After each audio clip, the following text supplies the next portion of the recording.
سے زیادہ اشتعال کیا ہو سکتا ہے؟ اشتعال تو پہلے ہی موجود ہے۔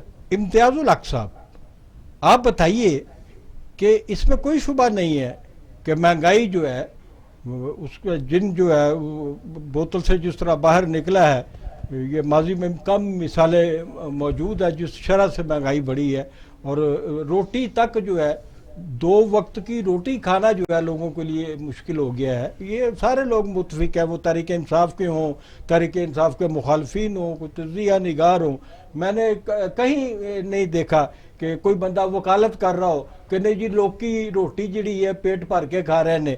صرف روٹی کی بات کر رہا ہوں، باقی ضروریات اشیاء تو ہے، اور یہ ایک خاص اشرافیہ ہے جو اپنی ضرورتیں پوری کر رہا ہے، جس کے پاس بیلنس موجود ہے، بینکوں میں پیسے موجود ہے، گھروں میں پیسے موجود ہے۔ ویسے صورتحال تو میں مانتا ہوں کہ ایسا ہی ہے، لیکن کیا عمران خان کو اس کے باوجود کہ پہلے 2 سال جو وہ وجوہات بیان کرتے ہیں اقتصادی بحران کی، تو ان کو بھی پہلی 2 حکومتوں کی طرح اگلے 3 سال نہیں ملنے چاہیے؟ ممکن ہے کہ یہ حالات کو بہت زیادہ بہتر کر دیں۔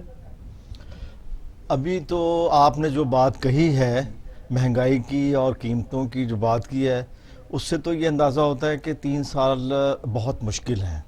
کیوں مشکل ہیں؟ اس کی وجہ یہ ہے کہ کرونا کی وجہ سے ہماری معیشت پر اثرات ضرور ہوئے، اور ہمیں جو انتظامات کرنے پڑے معیشت کو چلانے کے لیے وہ اتنے ناکافی ہیں اور ناکافی تھے کہ اس سے ہماری جو معیشت ہے وہ زیادہ بہتر نہیں چل سکی، اور لوگوں نے اپنے طور پر جو اپنی بچت تھی۔ اس کا مطلب ہے کہ کرونا فیکٹر جو ہے اس کا مارجن نہیں دیا جانا چاہیے عمران خان کو؟ دیکھیے، مارجن دنیا میں سب کو ملا ہے، ساری دنیا نے جو ہے مارجن لیا ہے۔ کہیں پر جو ہے خود امریکن پریزیڈنٹ نے $2,500 جو ہے وہ گھروں میں فی امریکن بھیجے، اور ہم نے بھی جو ہے یہاں پر رعایت یہ کی کہ بجلی کے بل میں اور جو ہے دوسری چیزوں میں نقد پیسے بھی تقسیم کیے، لیکن یہ اتنے ناکافی تھے۔ ابھی آپ نے ایک لفظ اشرافیہ بھی استعمال کیا، اشرافیہ کو چاہیے تھا کہ وہ ایک دل کھول دیتے اور اپنی چیزیں دے دیتے،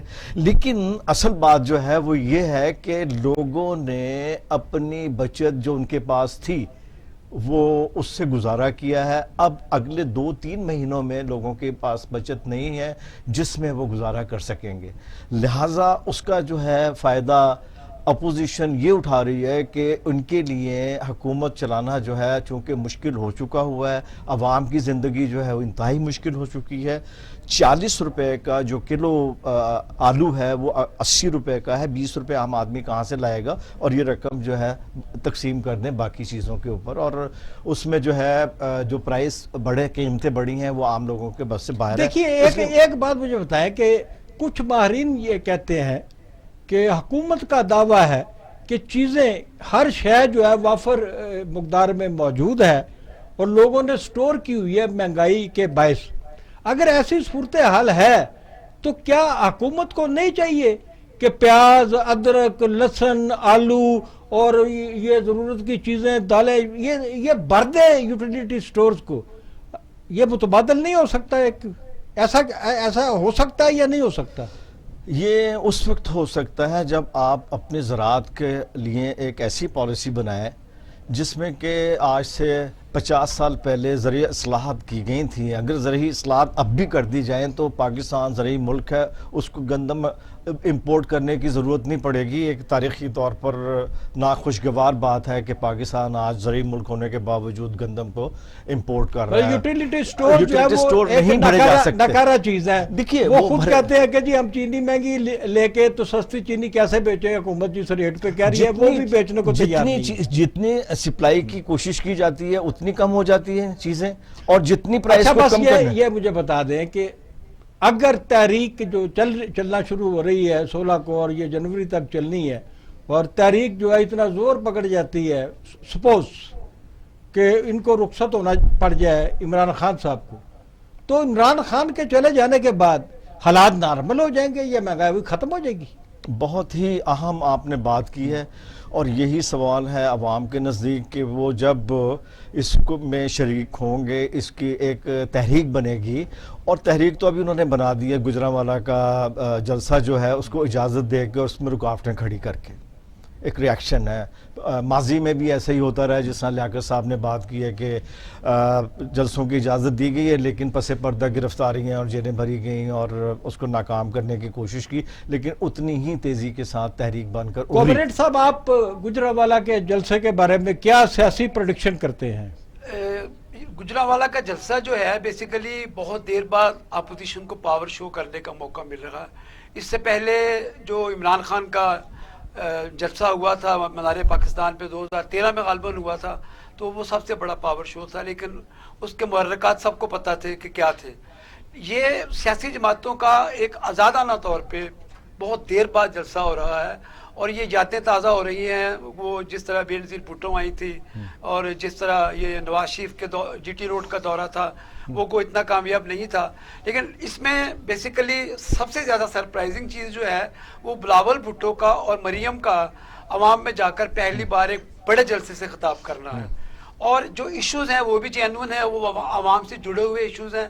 لوگ واقعی مہنگائی سے تنگ ہیں, لوگوں کے گھروں میں واقعی آٹا نہیں ہے, لوگ جو ہیں وہ خط غربت سے بھی نیچے آ گئے ہیں, لوگوں کے پاس ڈاکٹر کو فیس دینے کے پیسے نہیں ہیں. سارے ایشوز جو ہیں وہ جینون ہیں. تو اس لیے یہ جلسہ جو ہے گجرانوالہ, یہ کیسا معاشرہ ہے کہ ہم ہر چیز, آپ کہہ رہے ہیں جی ڈاکٹر کو دینے کے لیے پیسے نہیں ہیں. جی جی موجودہ حالات میں جی ڈاکٹر جو 2000-5000 روپے فیس لے رہا ہے, جی جی یہ ڈاکٹر قربانی کیوں نہیں دیتا کہ وہ جو 2000 فیس لے رہا ہے اس کو 500 کر دے, 200 کر دے؟ یہ لوگ ایک دوسرے کو کیوں کاٹ رہے ہیں؟ ہم صاحب یہ ریاستی پالیسیاں جو ہوتی ہیں, عوام جو ہے اس اتنی انتہائی بدترین بحران اقتصادی موجود ہے, لوگ روٹی کے لیے ترس رہے ہیں, لیکن لوگ ایک دوسرے کی مدد بھی تو کرتے نظر نہیں آ رہے. دیکھیں کبھی بھی معیشت اور کوئی بھی ملک جو ہے وہ مدد پہ نہیں چلتا. ملک کی ایک اکنامیکل پالیسی ہوتی ہے. سماجی حوالوں سے میں بات کر رہا ہوں. سماجی حوالوں سے نہ غربت ختم ہو سکتی ہے, نہ کسی کو خوشحال کر سکتے ہیں, نہ کسی کی بیماری دور ہو سکتی ہے, اور نہ ہی رفاہی ادارے پورے ملک کے مریضوں کو ٹھیک کر سکتے ہیں. کیا ایک خوشحال جو ہمسایہ ہے جی جی وہ اپنے ارد گرد کے جو غریب ہمسائے ہیں جی وہ ان کے گھروں میں جھانک کے دیکھ نہیں سکتا, پوچھ نہیں سکتا کہ ان کے بچوں نے روٹی کھائی ہے یا نہیں کھائی؟ کیا یہ رواج موجود ہے؟ یہ آپ کا مذہب, آپ کی اخلاقیات, آپ کے نظریات, یہ ساری چیزیں جو ہے یہ دکھائی دیتی ہے ایک دوسرے کی مدد کرنے کے, اور آپ کہہ رہے ہیں کہ یہ کانسیپٹ ہی نہیں ہے. اچھا, میں اس لیے کہہ رہا ہوں کہ جو سرمایہ داری نظام ہے اس میں انڈیویجولزم ہوتا ہے. اس میں مجھے اپنی فکر ہے ملے داری وچ کتھوں آ گیا سرمایہ داری نظام؟ ملے داراں نوں تو سرمایہ داری نظام کے تو خلاف ہے نا لوگ.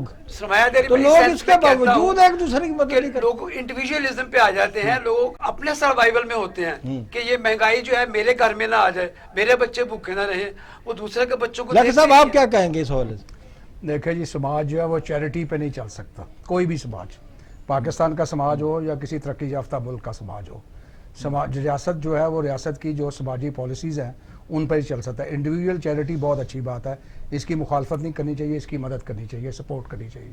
جیسے آپ نے کہا کہ ڈاکٹر جو ہے وہ اپنی 3000 یا 5000 کی فیس کیوں کم نہیں کرتا, وہ 500 کیوں نہیں لے لیتا, یہ بات آپ کی درست ہے, اس کو کرنا چاہیے. لیکن یہ جس لالچ کی بنیاد پر یہ سماج کھڑا ہے اس پہ یہ ایسا ممکن نہیں ہے کہ ہم چاہیں کہ کوئی جو 10,000 وکیل فیس لیتا ہے وہ مجھ سے 300 سے 500 لے لے, وہ نہیں لے گا. یہ جب آپ سوسائٹی میں کمپیشن اور ایسی قدروں کو فروغ دیں گے جس سے لوگوں کو پتہ چلے کہ انسانوں کی خدمت کرنا ہی اچھی بات ہے. یہاں ابھی تک ہم یہ چیز پروموٹ نہیں کر سکے کہ سماجی خدمت ایک اعلیٰ جذبہ ہے. ابھی تک یہ پاکستان میں مجھے نہیں نظر آتا. ناظرین, لیاقت صاحب سے بھی اور دوستوں سے, امتیاز الحق سے بھی, کامریڈ سے بھی باتیں جاری رہیں گی. یہاں پر ہم لیتے ہیں ایک چھوٹا سا بریک اور ملتے ہیں بریک کے بعد.